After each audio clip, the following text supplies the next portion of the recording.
And it looks like we're finally at the end of the transaction of the takeover point. 25% investment stake officially announced. Sir Jim walks into the building. He is now co-owner, announced by Joe Glazer in an announcement last night, 9 p.m. UK time. Guys, what are your thoughts in the comments? Arsenal had their phases. Man City had their progression. United now is having their evolution. And it's clear, guys, that United and Sir Jim Ratcliffe are making some very good moves, footballing intelligent decisions for Manchester United. Guys, what are your thoughts? Get in the comments. Let me know what you are thinking. It's my proud moment to present this information to you because at the end of the day, we may not have all agreed on the 25% stake, but it took 18 months and it's finally over. And we can see that there are some good decisions being made based on our own assumptions and research, and the fact that these incomings, right, in the form of two C-level poached, hijacked basically executives in the form of Omar Barada as well as Dan Ashworth, are looking to be very, very intelligent decisions made by the new co-owner Jim Ratcliffe and the Trawler Group. Guys, and you have to really confirm it's the Trawler Group because it's not Ineos, because at the end of the day, if it was Ineos, it's going to be a problematic situation when we qualify for Champions League. Guys, get your thoughts in the comments. Let me know what you're thinking. It's your boy. Smash those likes and subscribe. You know how it is. You know what we do. We bring the information to you, inform you so you can make your decisions. And guys, we can discuss it afterwards. I'm going to get right in it. You smash those like buttons, hit those notification bells. Let's start this show.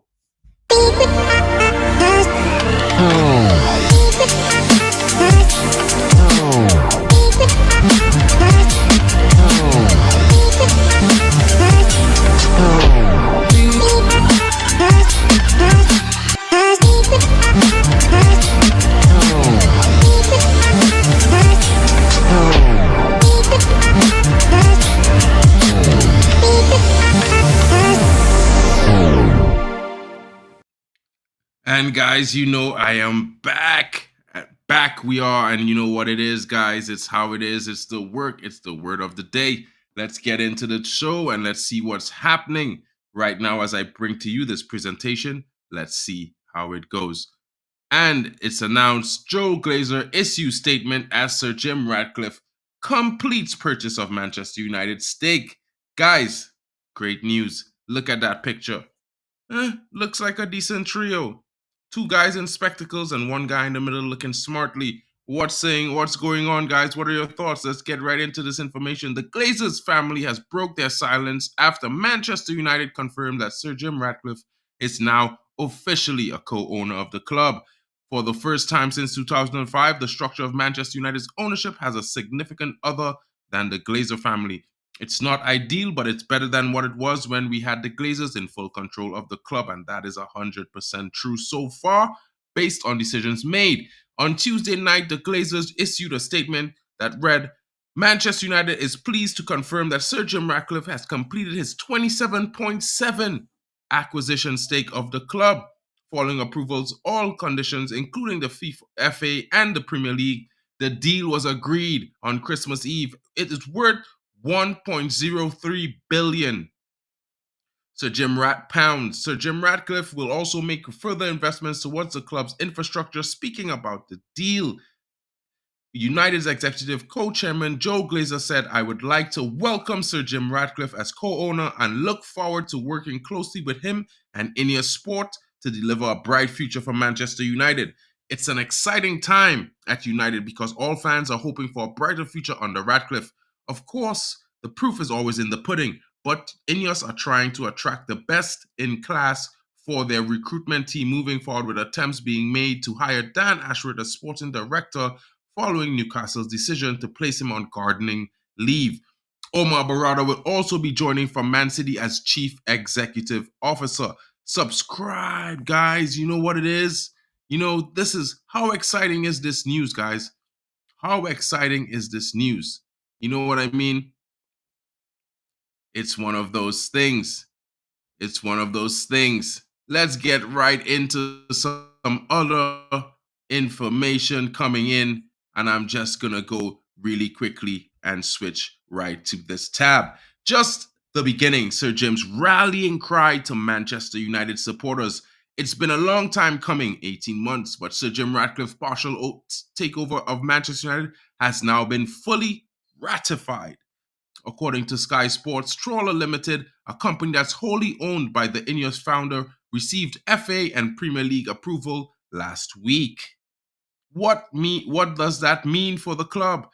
It's that Sir Jim and his team can now press ahead with the various changes that they wish to make in order to take the club forward. To become co-owner of Manchester United is a great honor and it comes with a great responsibility. He is quoted as saying, "This marks the completion of the transaction, but just the beginning of our journey to take Manchester United back to the top of English, European, and world football, with world-class facilities for our fans to enjoy. Work to achieve those objectives will accelerate from today." Guys, and Jim Ratcliffe, look at him. He's smiling. Look at the trio there. Look at that photo in front of Old Trafford, guys. You see the faces. They've all been here. Some of them have done amazing. Some of them, we still expect much more. And what can I say? It's been on the move. It's been a long time coming. Sir Jim Ratcliffe's words has been seen as a rallying cry of sorts to supporters who have long suffered under the Glazer family regime.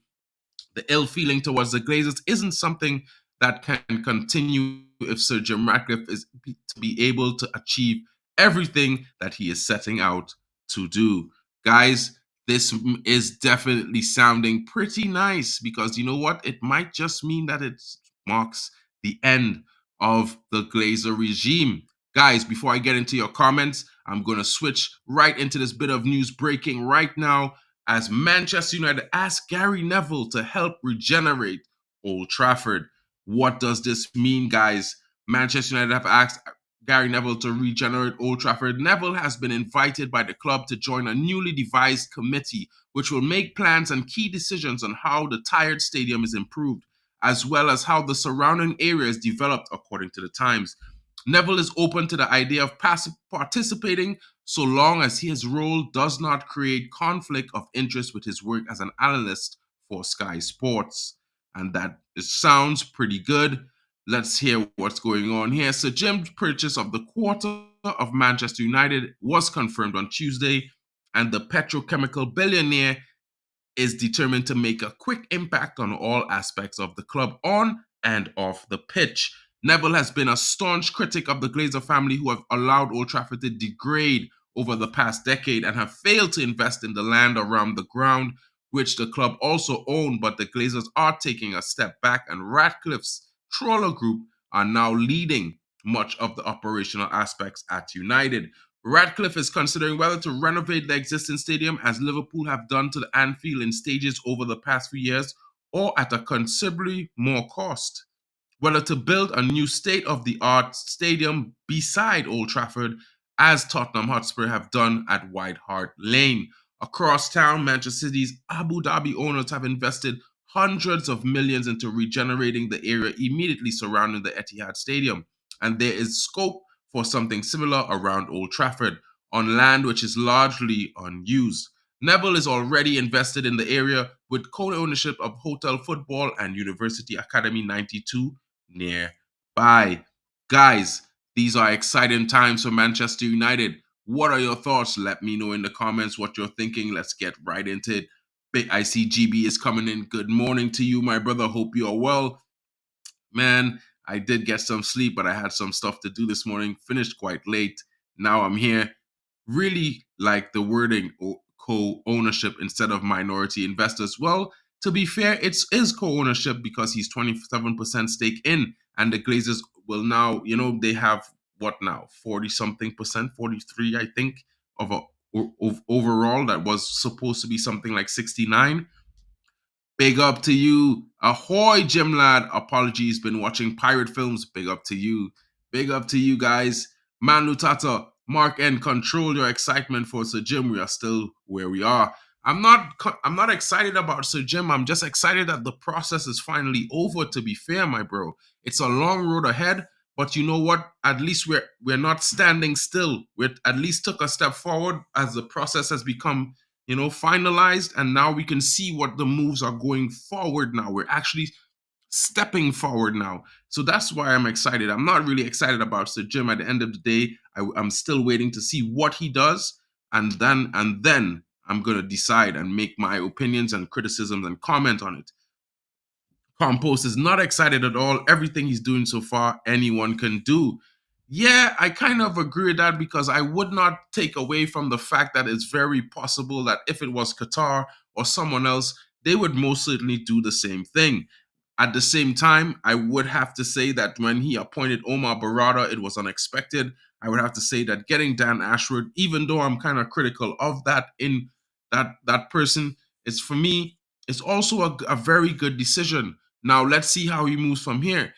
For me, I'm one of those fans that also believes in second chances. So I'm really hoping for some way, in some slim way, that he offers an olive branch to Mason Greenwood. I know a lot of fans may not like that, but to be fair, I think it's a step in the right direction. And Manchester United has always done things across the grain rather than along the grain. And I really would like to see something different, something unexpected, something that says to the fans, hold that.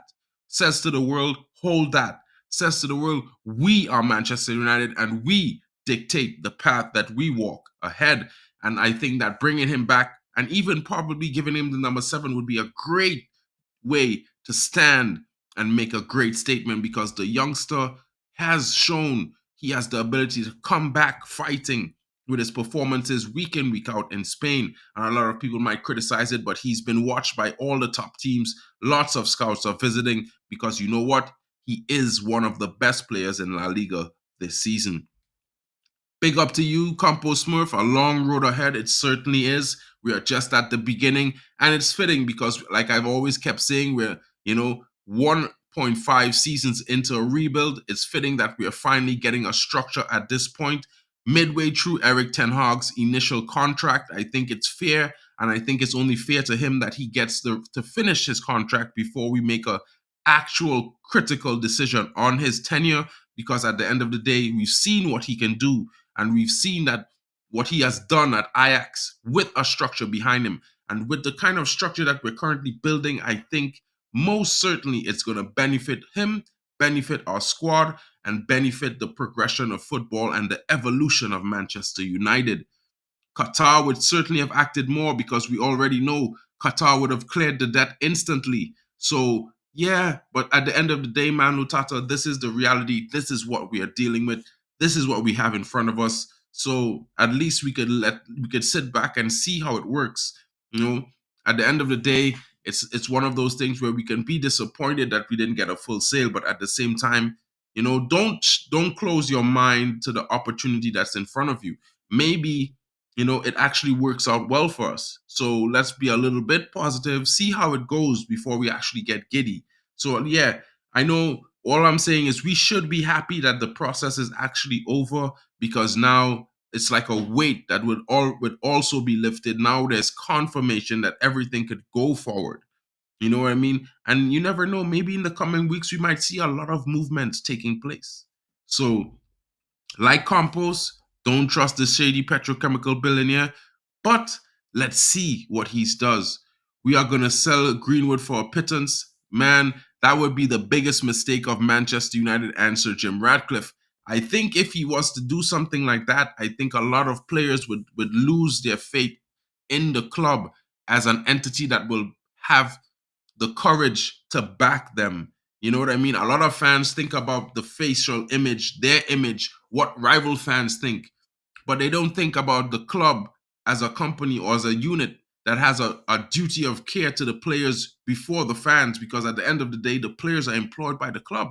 And and if they don't have a care for them and try to protect them even at their bad moments, sometimes depending on situations, it's one of those things where where's the loyalty? You know what I mean? Could we expect loyalty from players week in, week out if we don't show some loyalty to players ourselves as a club, as a fan base? Now, I'm not saying let's be, player FC. I'm saying this is a player that came from our academy. And if we consider Manchester United like a village, he's one of the kids. We can't just ostracize him. It would be kind of inhumane of us as fans. You know what I mean? We should be a little bit more, have some compassion in the sense that I know it's a hard road to forgive someone for some things, especially when it's certain things. But at the same time, it takes courage to forgive people. And I would definitely bring him back, Compost, and I would give him the number 7 and he would be on his last chance. Yeah, I could firmly agree with that. No nonsense, and he's out. But I would also say that I would also be willing to take that chance on the kid. And if anyone is with me, you know what I mean? Smash a like button because at the end of the day, you know, everyone deserves a second chance. Everyone deserves a chance, and regardless of what it is, even if you were to tell them give up, would you really like someone to tell you give up on your dream? I think it's really hard to say these things. So, being fair, let's give the kid a chance. Let's give this manager a chance. Let's give this new co-ownership a chance because you know what? It's what we got. It's what we have in front of us. And we all know the possibilities and the potential. 1 of the player, 2 of the squad, 3 of this manager, and 4 of a ownership situation that's already better than what we had before. I'm just saying, it's not up to us to forgive him. We don't even know what the hell went on. Exactly. But I'm just saying it because at the end of the day, there are people who saw 13 seconds of a 45-minute actual video, and the 13 seconds that they saw was clipped from a certain segment and was said to be stitched together. I'm not sure, but at the same time, I'll just go for as far as to say this. At the end of the day, if we are selling him, 90 million is a basic necessity, guys. It's not a discussion. He's better than a lot of guys. He's better than Olise by far. And if people want to pay 70 million for Olise, just the mere thought that they can accept less for Mason Greenwood shows you that they don't care about the football. They don't care about Manchester United. They care about themselves. We're fans. And if you care about this club, it should always be in the benefit of the club, not in the loss. You know what I mean? At the end of the day, Manchester United is our club. This is the club that we love. We kiss the badges as fans. You know what I mean? And at the end of the day, there's some people like to call names and name call for some reasons or whatever just to make themselves feel better about their lives. It's one of those things where I think you should look in the mirror, my guy, because at the end of the day, you're just coming around spreading hate. No one wants that. You wouldn't want someone to be spreading hate about you, saying derogatory comments about you every single chance they get. It doesn't make them a better person, nor does it make you a better person. My guy, I think you need to check yourself about that. You know what I mean? We paid 100 million euros for a fake Brazilian, and Mason is twice the player. Now, I might be mad at that comment because I'm backing Anthony to come good, but at the same time, if we're talking footballing ability, there's no doubt that Mason is the best winger that we have at Manchester United. There's no winger at this club since the class of 92 that's better than Mason Greenwood. And if anyone thinks differently, maybe you're not wearing your spectacles on correctly. And, for the people that are asking these weird questions that aren't even relevant, because this is, for one thing, it's one thing to say that he was alleged to abuse someone, but it's the next thing to call him that, my bro. And yeah, you watch movies, bro. Audio's out there. Do you think they record the lines for movies when they're filming? Google that, bro, and then you'll educate yourself a little bit. 13 seconds. How many 13-second clips of Mark Goldbridge has anyone seen? And then he comes on and says, "You know what, guys? That's out of context." And how many of you believe him when he explains himself? So, if you want to make a judgment on someone based on 13 seconds, I don't think you're someone I'd want to be friends with. Because if someone says to you something in 13 seconds and I don't have a chance to defend myself, you're going to turn your back on me. What kind of loyalty is that? You know what I mean? So if you want to judge people based on 13 seconds, I'll say this to you in closing. Be prepared to have yourself be judged on 13 seconds. And if you're comfortable with that, then I'm happy for you and I'm happy for all of you. But I'll say this, back to football, because football is what it's about. And when we talk about players on Manchester United, guys, we are talking about players based on footballing ability. Let's keep talking about football and the footballing ability, because this is a football club and this is a footballing situation. This is not an emotional situation, my guy. You know what I mean? So if you want to come here and talk only about your emotions and how you feel about something, I'm okay with that. Have your fun, have your say, bro. But let's keep it on football. You know what I mean? So let's talk strictly, right, about football. And when we talk about footballers, let's talk strictly about their footballing ability, because that's all that matters at the end of the day in the context of what we're doing here. Because at the end of the day, we are all here to talk about the best football players playing for Manchester United, giving their best every single game, winning us game, and taking us to win a league. And then on to a European title once again. So it's not about, all these other things that you want to keep talking about, bro. And all I'm saying to you is, if you want, I'll let you come on. Tomorrow, this evening, I'm having a show at 10 p.m. UK time. You can definitely come on and have your say. I will send you the link personally, my bro. And yeah, let you have your say, bro. And you say everything you want to say, my guy. Because at the end of the day, it's an open forum. Let's speak football. Let's enjoy the football. And let's get it right. Because at the end of the day, we are all Manchester United fans. We want what's best for Manchester United. I want Manchester United to win trophies. I don't care about Instagram, right? I don't care if Manchester United has 100 million Instagram followers, bro. I care if Manchester United has the next 5 trophies in the Premier League under our belt, in our cabinet. That's what I care about. You want to know something? So the world is evolving. Things are ever changing. And we are not the only football club in the world that's meant to operate on morals, like Compo Smurfs is saying. Because a lot of people make mistakes in their careers. And if you're a fan of Tupac Shakur, he was actually charged and he went to jail for something like that.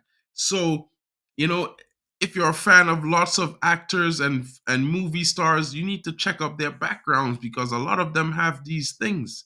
There are various different athletes around from you know, different disciplines that have experienced traumatic events in their past, but they've moved on from that and become who they've become in the world today.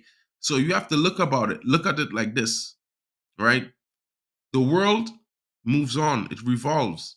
Sometimes people make mistakes and they are allowed, depending on the severity of the mistake, to have a second chance in life. Not just because we say so, but because if the law does not convict them, then it means that they are not actually guilty for whatever reason or whatever shape or form. And if the law does convict them and they serve their time, then they have a chance to make themselves a better person and contribute to society. It's what we need in this world, guys. You know what I mean? A little love, spread it around. The hate is too much. Let's not talk about that. And let's be honest, I'm just saying, if we're going to sell him, let's get 90 million. 35 million is chump change. It's degrading, not just to the player, but to Manchester United and the footballing intelligence of fans worldwide. Right? Just let me let you know something. So, as much as you might not want the player back, you have to remember, we should still sell him based on his value, based on his ability, based on his talent, and based on his potential. And if we can pay 70 million for Rasmus Højlund, I'd say Mason Greenwood is equally as good, equally talented, and probably better with both feet. So yeah, I'd take 90 M's if he has to go, but I would certainly bring him back. It's your choice if you won't have him back. But at the end of the day, if his his significant other could forgive him, have his kid, and prepare to marry him, then I'm saying, you know what? Let this guy have a second chance. Let him work on his life. Let him do his thing. Let him play his football, and we can certainly use his abilities in our squad. Guys, it's been my pleasure to bring this comments to you initially. It's based on the fact that Manchester United has announced officially that Sir Jim Ratcliffe has joined as co-owner, 27.7% stake. Done deal transaction is signed and sealed. He starts working, and we are as fans should expect to see a ramp up and speed process in the acquisitions and inquisitions and incomings of structural executives, not just C-level, because we already have two of them in Omar Barada, and incoming shortly thereafter will certainly be Dan Ashworth, since he has been placed on gardening leave and Manchester United have been negotiating behind the scenes the terms of his release. Guys, your thoughts in the comments. Let us know what you're thinking about this progression, the end of the takeover saga, and what lies ahead for Manchester United. It's going to be a long road, guys. Don't even stress. Don't think we're going to see a trophy next season. If we do see one, we will be overachieving, in my opinion, if we was to win the Premier League next season. But we certainly should expect to see an improvement in the way we negotiate transfers, an improvement in the way we sell young players at the squad, an improvement in the ethos and the environment and the behavior of members of Manchester United, especially the players in and outside of the football pitch. And you know what, guys? We certainly should see some moves and some drastic moves and changes in terms of backroom staff, because as we know, we had a poor set piece coach, but our set pieces have gotten better recently. Maybe there are changes happening and we haven't known just yet. Our medical staff has not been the best, so let's see if Ineos and Sir Jim Ratcliffe make some changes much needed to that department. Let's see what's going on. And let's look forward to the progress and the evolution of Manchester United. It might not be as fast as we hope, but let's just hope that it's slow and it's steady and consistent, guys. Let's look forward to the game on this Saturday as we are at home facing Fulham. I will be bringing to you a match preview on that on Friday. Guys, look forward to it. Hit the notification bells. Don't forget to subscribe. Thank you for being here. Big up to you, ManUnited. Hey, what's going on with you, Compost Smurf? Will, big up to you. Despite your opinion, my bro, I know that's your opinion, and I wouldn't change it for the world, because at the end of the day, you are your own person, my bro. Big up to you, GB. Thank you for coming in. Hope you have a great day, everyone. Thank you for taking the time. Hope you could smash the like and share it around. And if you have time, join me later on. I'm going to be coming back with the stream later on, digging into all your comments that you left on my non-live section, letting me know what your thoughts are and how you think Manchester United are going to proceed going forward. Big up to everyone. It's been your boy, Mark, and MUFC fan, with the daily update. And it's my views. Manchester United makes it official. So Jim Ratcliffe is here. Let's see what they have in store. We also have Omar Barada and soon to be coming in, DOF Dan Ashworth.